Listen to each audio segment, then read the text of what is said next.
Airtours 28, you are clear for takeoff.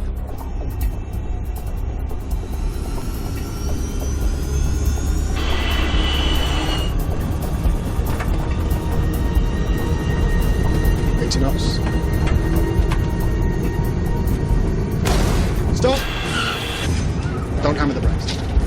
Don't hammer the brakes. 137 people are on board this British Airtours flight. Within minutes, nearly half of them will be dead. This should not really have happened.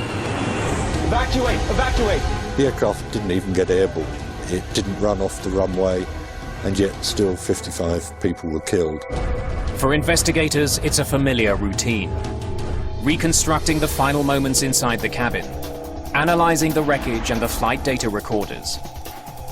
In the end, they turn to a psychologist to help them figure out how a survivable emergency turned into one of British aviation's most horrific disasters.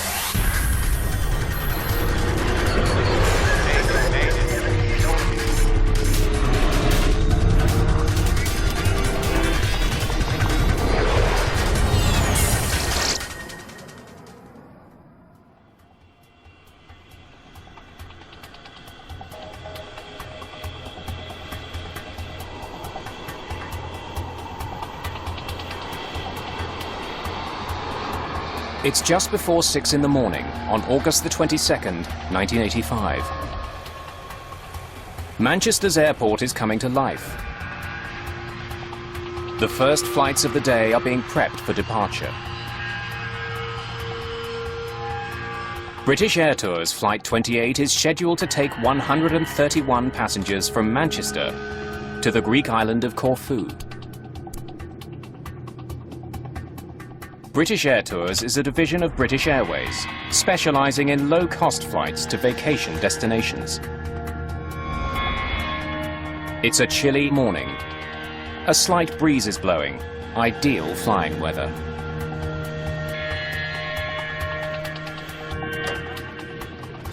Most of the passengers on this early morning flight are traveling on vacation.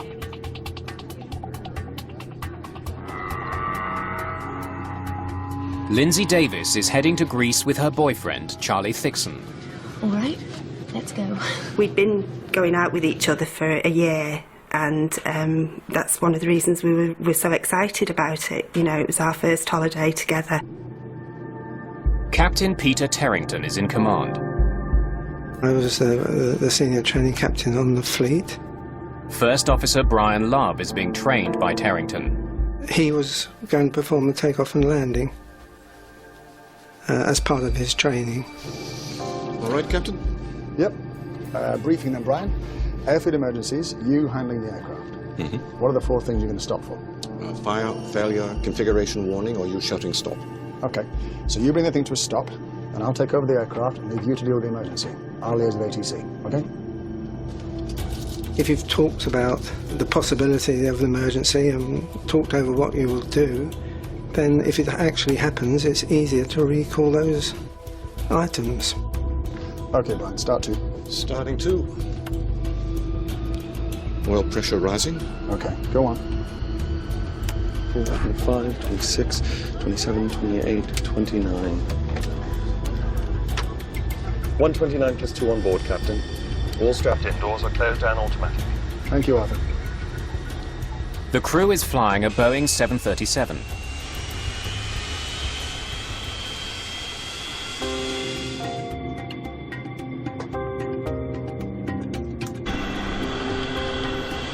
It takes just 4 minutes for the plane to reach the foot of the runway. Airtours 28, you are clear for takeoff. The 737 has 3,000 meters to get to takeoff speed. The engines are pushed to high power. I was sitting by the window, looking out of the window. Everything was normal. The plane was going quite fast. 80 knots. Check.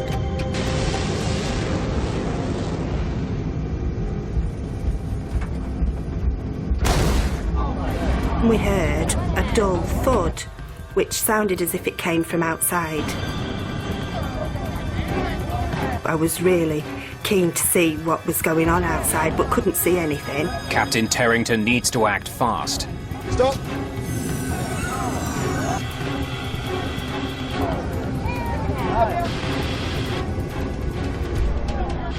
And the immediate reaction was to stop. We were quite a few knots below our decision speed, so I very quickly closed the throttles and applied reverse thrust. We could feel the aircraft slowing down, and Arthur said, "Oh, I think we've blown a tyre," and I didn't know, so we just waited to hear it. Don't hammer the brakes. Don't hammer the brakes. I thought the one would cause damage to the undercarriage if we brake too strongly. Probably nothing. I wouldn't worry.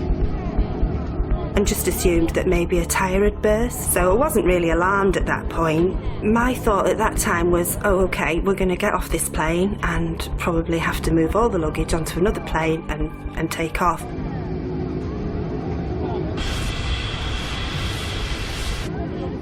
Soon, passengers on the left side of the plane see the real problem. I could see orange flames inside the back of the engine. And at that point, I thought, it's obviously not a burst tyre, that wouldn't cause that, and this is perhaps something a bit more serious. Let me by. I'm not staying there. But at that point, I knew that I wanted to get off the plane, and I wasn't happy at all. I knew that there was a fire, and I just wanted to get away from the fire. Smoke is seeping into the cabin. Please sit down. My nearest exit was at the back. I didn't want to go to the back because the smoke was coming in there. So I decided in my mind that I was going to go through the front. I said to Charlie, On, we're going. and that's when I started going towards the front of the plane. Stop it. 28 Mike, we are abandoning takeoff. Looks like we've got a fire on number 1. Looks like there's a lot of fire. Thank you. Plane on fire, runway 24. From where he's sitting, Captain Terrington can't see how bad the fire is. He needs advice from the tower. Do we have to get the passengers off? I would do by the starboard side. Terrington decides to pull off the runway. Evacuate to the starboard side, please.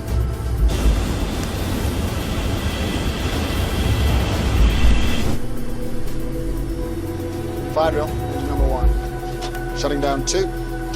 Evacuate! Evacuate! Please stay calm. Before the flight crew leaves the cockpit, they must complete a 15-step checklist. Parking brake. Set. Speed brake lever. Down. But time is running out.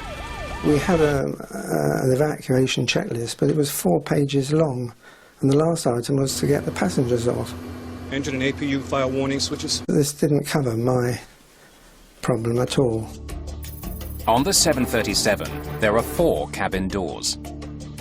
The 2 in the back are covered in flames and smoke, leaving only 2 for 137 people. Then, a mechanical problem eliminates one of those. Well, Arthur was opening one right, and he was really it was really trying to open, it was really hard to open. The back of the cabin is filling with smoke. It's making breathing difficult. Passengers rush forward. It just seemed to go on forever before they started evacuating. And that's when I thought, I'm not going to get off, it's going to blow up with all of us on it. Engine and APU fire warning switches. Right now, all 137 people on board are alive. But with every second, their odds of surviving are decreasing. Flight 28 is becoming a death trap.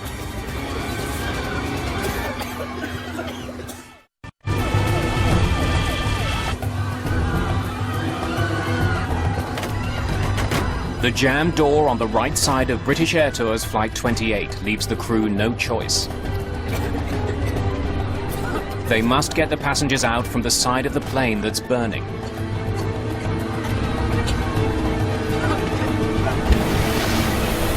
As soon as we opened the door, the fire service were already around, shooting foam up the slide that came into the galley floor.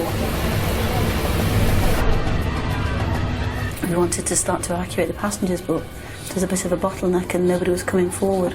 The aisle is quite narrow where the galley is, and they were sort of, and then they were pushing forward, and I could see this boy that was really sort of pushed against the wall. He couldn't get out, so I pulled him by his t-shirt, had the yellow t-shirt on, and he sort of tumbled forward, and after that everybody sort of just tumbled in behind him. And we just directed him down the slide. Jump! Jump! Jump! In training they tell you to, bring people to the door and you tell them to jump. Desperate to get people off the plane quickly, the purser returns to the jammed door. After several attempts, he manages to force it open. The only time I turned around was to make sure that Charlie was following me. See you out there! One thing I did see when I looked back was people going to the front, towards the front of the plane where the seats are, and pushing the seats forward, folding them down as they went along. So people were trying to rush forward from the back. The chute was open and people were just jumping up straight onto the chute. As I got to the bottom, I didn't look back at all. I was just wanting to get off. Dozens of passengers have made it off the plane, but there are still many more inside. But it was smouldering and it was black, thick black smoke. And Charlie had said that after you'd gone, this black smoke came down, he said, and everybody was screaming and panicking. He said people are going to die in there. Standby power switch. Captain Peter Terrington and his first officer Brian Love are still aboard the burning airplane, and they still haven't completed the steps required to evacuate. There was 4 tons of fuel coming out of that aircraft wing tank. Okay, go, Brian. Go, Brian. I could see quite a lot of flames. Completing the checklist would put their lives at risk. We did as many items as we could, and then we both went out of the flight deck window.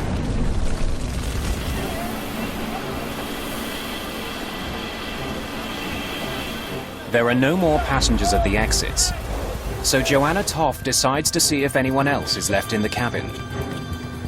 And the smoke was you could touch it. It was so thick, and you could take it was awful, really. Go!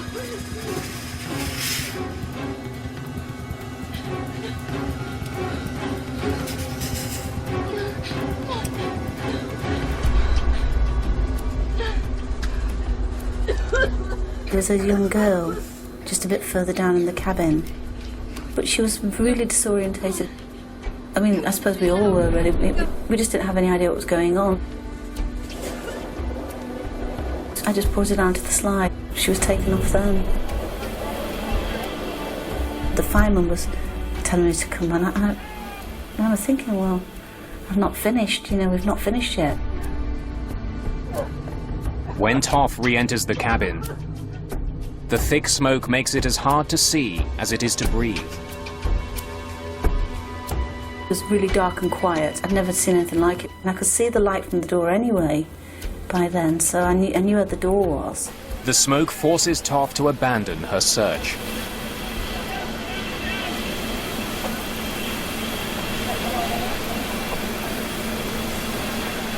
Just minutes after pulling off the runway, British Airtours Flight 28 has been consumed by fire. We got out of a flight deck which was relatively intact, and when we turned round on the ground, we saw a complete wreck of an aircraft, and it had happened in a matter of seconds. It was dreadful. 54 people are dead. Another would die in hospital.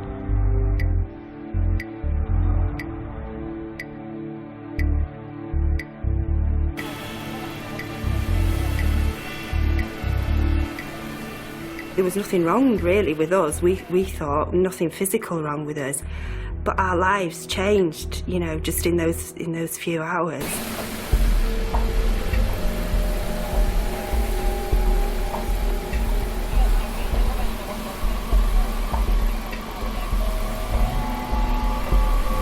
I couldn't breathe. I was virtually out the door and I couldn't breathe then. The smoke was coming in and everybody just stood up and ran out. It was just a mad panic getting out. Because when the smoke came, you just couldn't see anything at all. Couldn't see anybody. It takes 125 firefighters more than 2 hours to put out the fire. News of the disaster soon spreads around the world. British Prime Minister Margaret Thatcher flies to Manchester to visit the scene. When we get a terrible air crash of this kind, everyone is appalled and shocked. Every single aspect of this accident will be thoroughly investigated. It has to be. This is the 4th major commercial air disaster of the year. In June of 1985, an Air India jet exploded over the Atlantic Ocean. 329 people were killed. Weeks later, 137 people died when a Delta Airlines flight crashed at Dallas-Fort Worth Airport. And just 10 days before the Manchester crash, the deadliest single aircraft accident in history. Japan Airlines Flight 123, a fully loaded 747, slammed into a mountain, killing 520 people.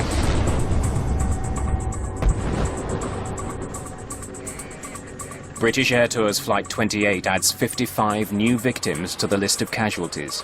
1985 is now the deadliest year in the history of commercial aviation. The flying public is getting nervous.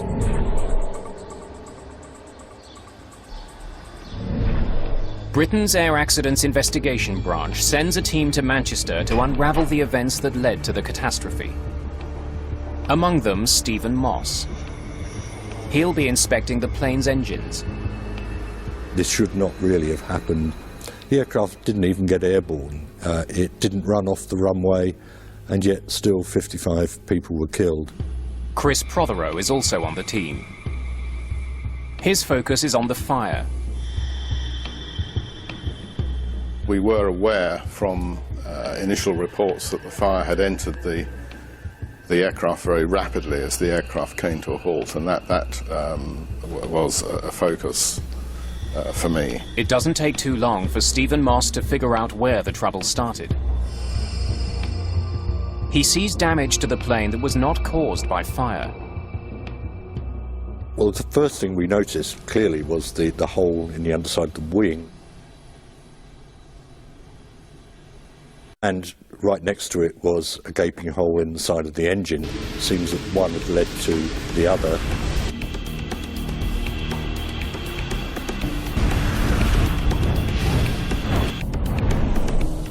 To get a plane loaded with passengers off the ground, you need to generate massive thrust. That power is created when air travels through the front of the engine to a series of compressor fans. It's then ignited, and the exhaust pushes the plane forward. Something had clearly gone very wrong with Flight 28's left engine.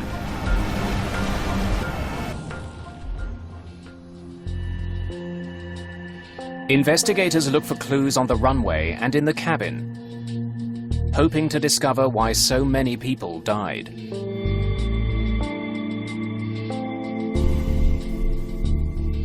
Entering the cabin for the first time, there was as with all aircraft fires, there's an overwhelming and pungent smell. Burning plastic, burnt fuel, burning material had dropped down onto seats, and so the aisles were filled up with the remains of overhead lockers. A scene of devastation. The damage in the cabin is revealing. It's almost completely charred up high, but is relatively intact down low. It was clear that there had not been flashover in this particular case. A flashover occurs when the gases in an enclosed space become so hot that they ignite, incinerating everything around them.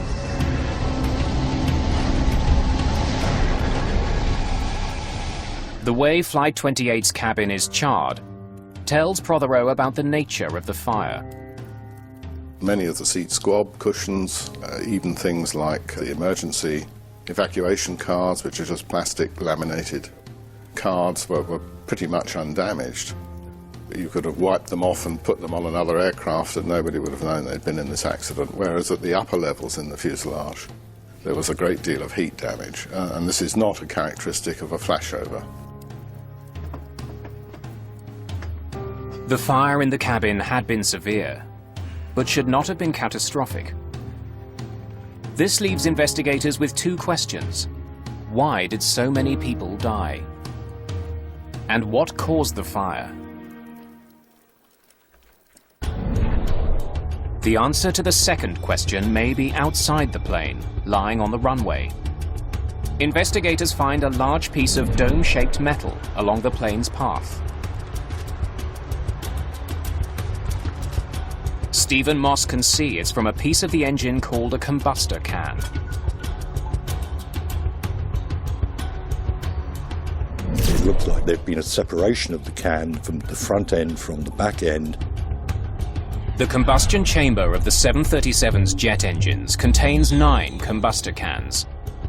It's where fuel and air are mixed and ignited, so each can needs to withstand intense heat.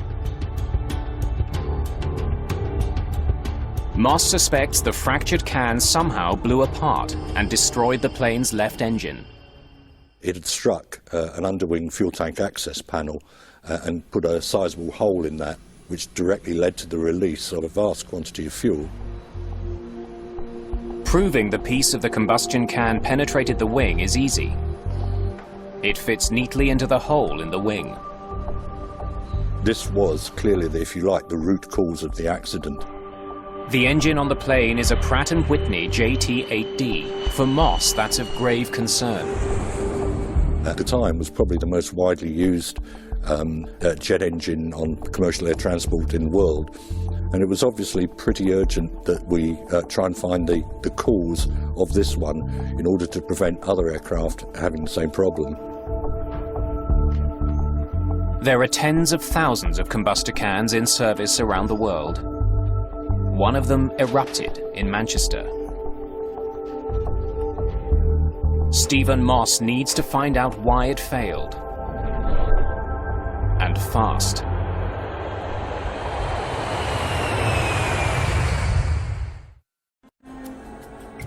Investigators looking into the deadly fire on board British Airtours Flight 28 study the plane's maintenance log. They discover the combustor can that ruptured had previously been repaired. We needed to look at that repair and how effective it was. During a routine inspection a year and a half earlier, mechanics had found small cracks in some of the combustor cans.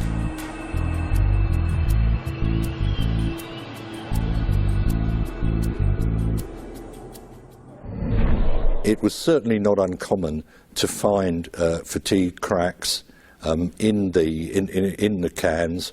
They're operating in a high temperature environment. The manuals give various schemes for repairing these cracks. Investigators find mechanics repaired the cracks according to a procedure laid out in the engine repair manual. They welded them closed.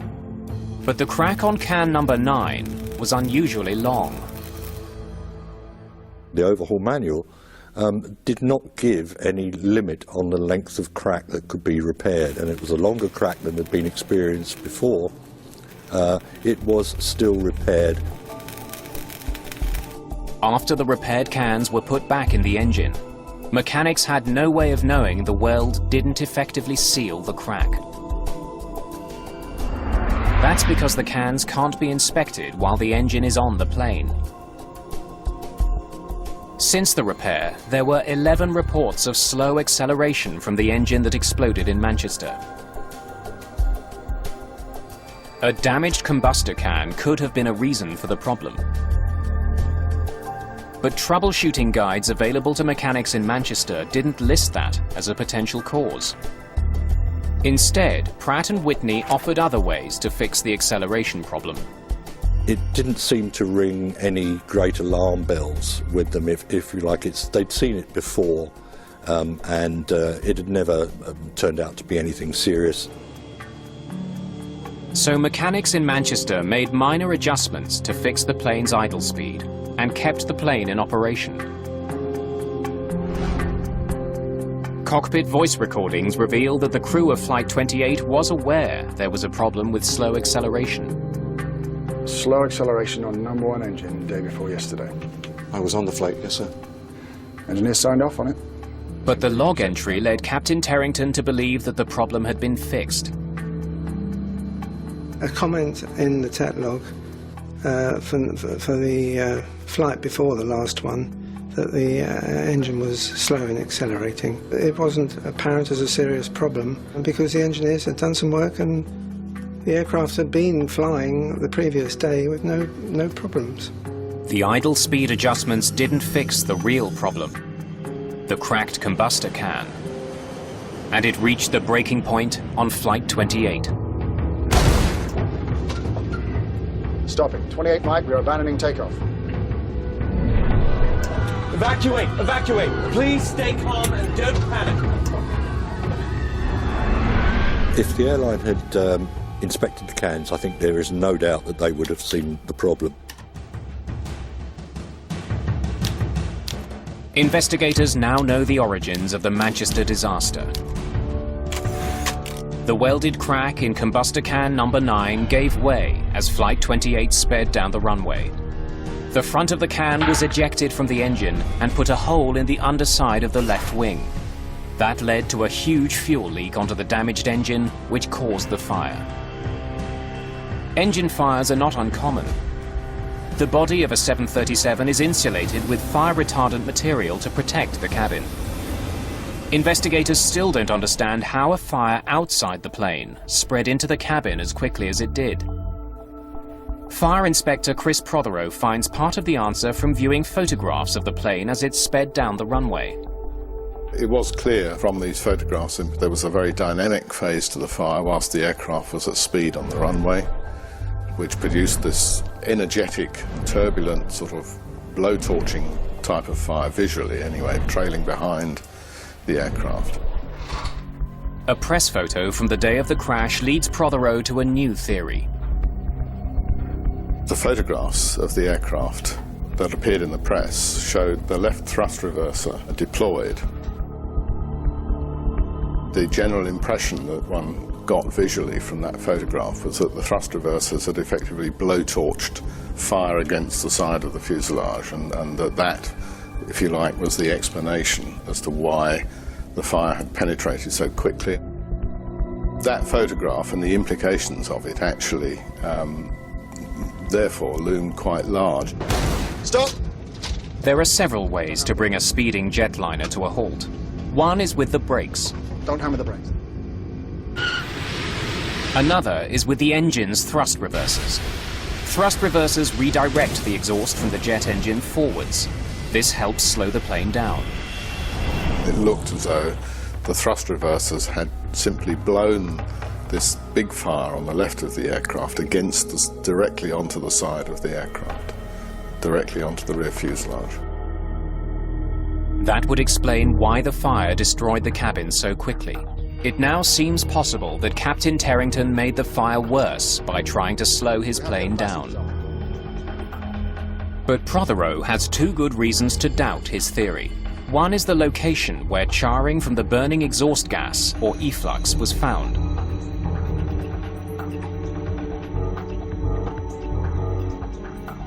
The efflux impinges on the fuselage further up, closer to the roof, the crown skins of the aircraft. So actually, the penetration that we had low down did not fit with that. And the other reason is, by the time the thrust reversers were deployed, the left engine had already exploded. But to act as a blowtorch, the engine would have needed considerable exhaust.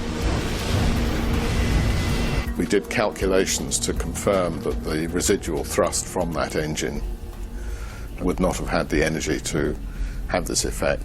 That confirmed that the thrust reversers couldn't actually have played any role, or significant role anyway, in the fire's severity. Clearly, something other than the thrusters had caused the fire to spread so quickly. Prothero looks more closely at the data. After examining weather reports from the day of the accident, he finds the answer.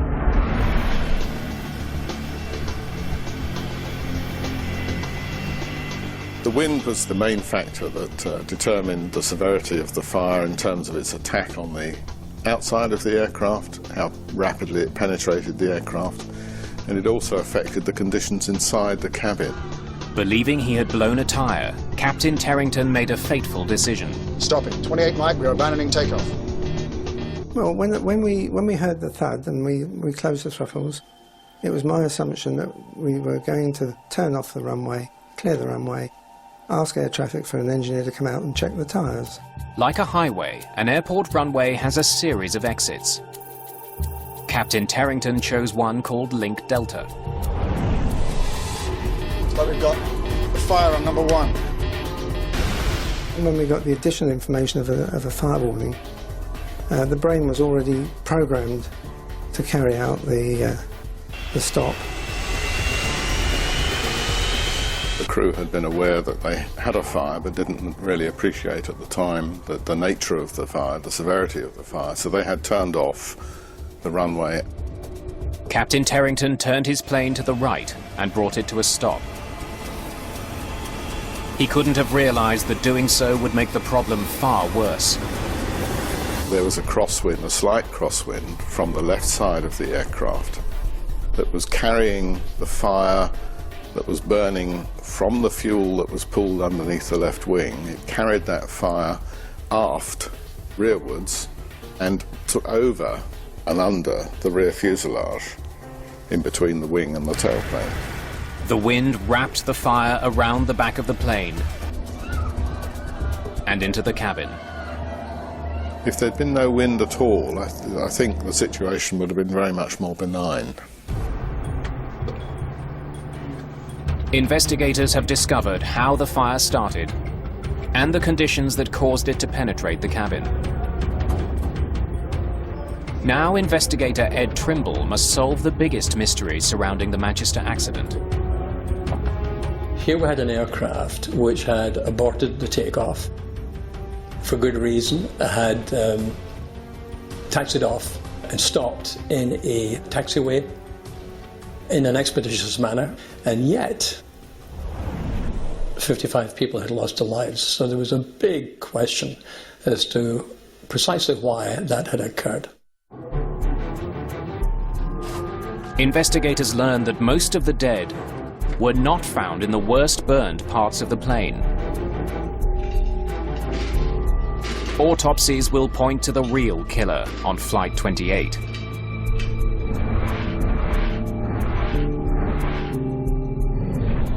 Of the 54 people who died in the cabin, only 6 had suffered serious burns. All the rest died from smoke inhalation. It seems the smoke in the cabin was particularly lethal. Survivors tell investigators that the smoke was unbearable. The smoke was really black, and it was almost touching. It was really weird. And they say the effect of that was shocking. Immediately that you took one breath of the smoke, you began to feel debilitated, and you knew that if you took another breath or two, you weren't going to make it. At the time of the Manchester accident, the effects of fire on an airplane had been well studied and understood, but the effects of smoke were not. To figure out what made the smoke so toxic, Trimble decides to recreate the fire that burned on Flight 28. We were trying to model not only the gases which were produced, but also the kind of threat levels which were produced. The smoke that filled the plane was from materials burning inside the cabin. The foam in the seats, the wool in the carpets, and the plastic overhead bins all release poisonous fumes. Those conditions are recreated by burning those same materials. Trimble discovers the passengers on Flight 28 inhaled smoke that contained a deadly blend of poisonous gases, including high levels of carbon monoxide and hydrogen cyanide. Now he desperately needs to find out if there's any way to protect airline passengers from that kind of smoke. So it seemed to me pretty clear that unless we could protect people's respiratory systems from the assault from such combustion gases, there was little that we could do to improve survival chances from aircraft fires. Over the course of 5 weeks, investigators run dozens of tests, experimenting with different filters.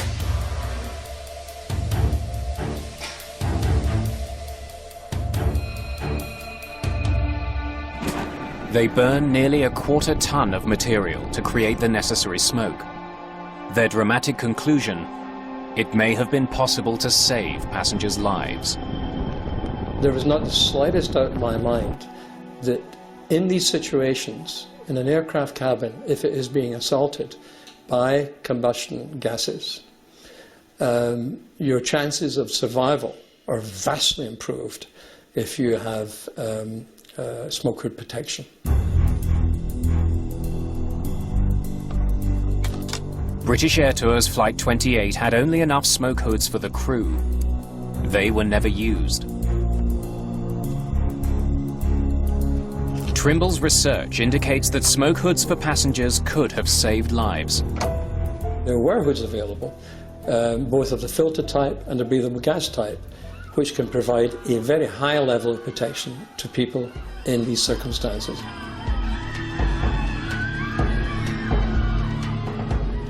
Many of the passengers on Flight 28 would have survived with a few more minutes of breathing time. It was in a blink of an eye, you know, from the time, you know, we stopped on the runway, you know, just within a few minutes, you know, it was all over, really. A full Boeing 737 is designed to be evacuated in less than 2 minutes. So even without additional time, more of the passengers on Flight 28 should have been able to get off. To discover why so many people never made it off the plane, investigators turned to an unlikely source for the answer.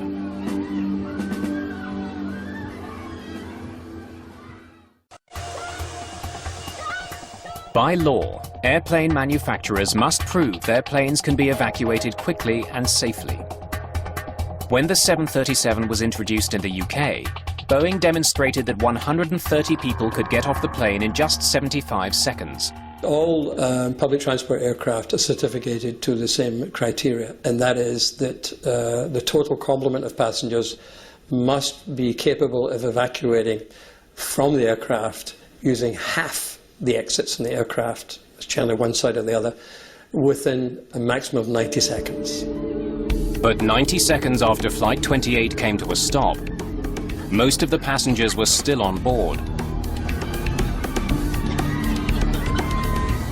The reason why the evacuation in Manchester wasn't achieved in 90 seconds is because the conditions in a real fire evacuation are completely different from the certification conditions. The certification evacuation is conducted in clear conditions, with no smoke that reduces vision and overwhelms passengers. Within minutes of coming to a stop, Flight 28 filled with thick black smoke. As soon as the smoke began to spill into the rear cabin and then flow forwards, essentially that induced immediate panic in those who were so affected by the smoke, because their respiration, I mean, the typical comment was, I took one breath of smoke and I felt as though my lungs were solidifying. You can imagine under these conditions that people have got to get away from the smoke. And the people did this by basically clambering over the seats and other people in front of them. In less than 5 minutes, what should have been a survivable accident turned deadly. To prevent future tragedies, Britain's Civil Aviation Authority decides to learn more about people. Helen Muir is a psychologist and a leading expert on how airplane design can influence survival. She's asked to study the behavior of passengers on Flight 28 to figure out why so many died.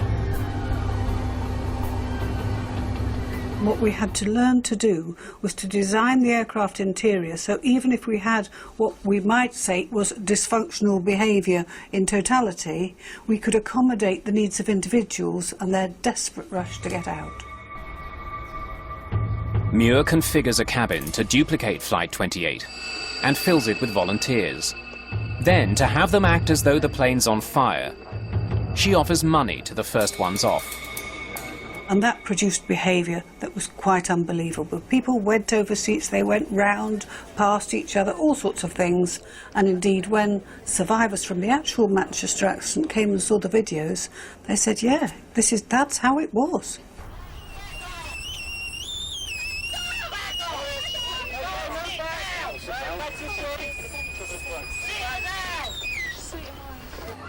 The evacuation of Flight 28 was slowed by the fact that passengers became jammed in the bulkhead opening separating the main cabin from the galley.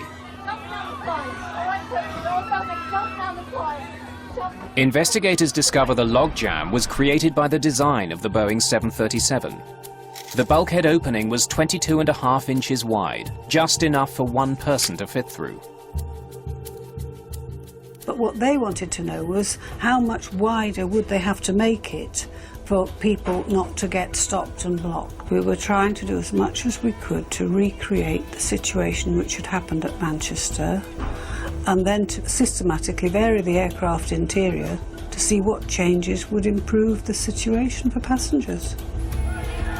Muir's tests showed the narrow bulkhead opening created bottlenecks that flight attendants had to constantly clear. Increasing the width to 30 inches greatly improved the movement of passengers.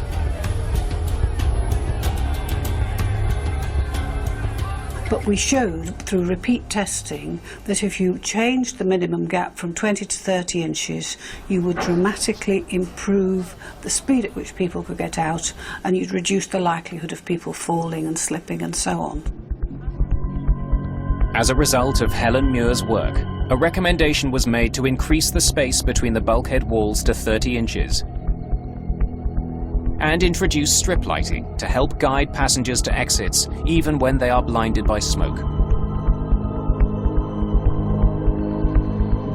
Muir also found a way to improve cabin safety without redesigning the cabin. Please sit down. She conducted research on the behavior of the cabin crew in emergencies and found that passengers get off a plane much faster with a highly assertive crew.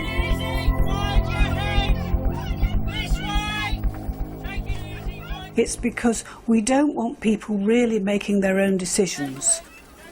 We want people to do exactly what the cabin crew or the procedures state, and we don't want people hesitating, particularly at the door. Helen Muir's research prompted manufacturers to redesign cabins to make them safer. But one safety feature remains controversial: smoke hoods. Ed Trimble believes they should be mandatory on all commercial flights. Without a doubt. Without a doubt. Helen Muir is less convinced.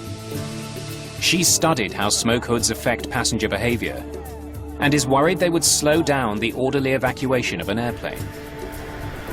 We know you've only got literally 1.5 to 2 minutes for everybody to get out. What we don't want to have is something which is difficult to put on, and so it slows people getting down. The most important lesson of British Airtours Flight 28 is that seconds matter. It's now universally accepted that it takes 90 seconds from the first sign of fire before it becomes unsurvivable. The passengers on Flight 28 lost valuable time when the starboard side door jammed. The investigators determined that the slide mechanism deployed too early, preventing the door from opening. There was a flaw that led the slide container's lid to jam if the door is opened too quickly. After the Manchester accident, Boeing quickly redesigned the system so that couldn't happen. But the recommendations made by the AAIB weren't adopted quickly enough to save lives 6 years later. In 1991, a Boeing 737 slammed into another plane on the runway in Los Angeles and caught fire. Many of the 22 people who died were overcome by smoke before they could get out. But in 2005, the crash of an Air France jet in Toronto showed how much has changed since the Manchester accident. All 309 people got off that plane in just 90 seconds. No one died. Some major changes to commercial airliners All right, the door's open. came about because of a flight that never left the ground. That's the only way I can resolve it, with the death of 55 of my passengers. The fact that flying is now safer. I can't imagine anybody, you know, doesn't wish that it hadn't happened. You know, despite what's been learned and despite maybe the subsequent lives that have been changed, you know, you'd give anything for it not to have happened.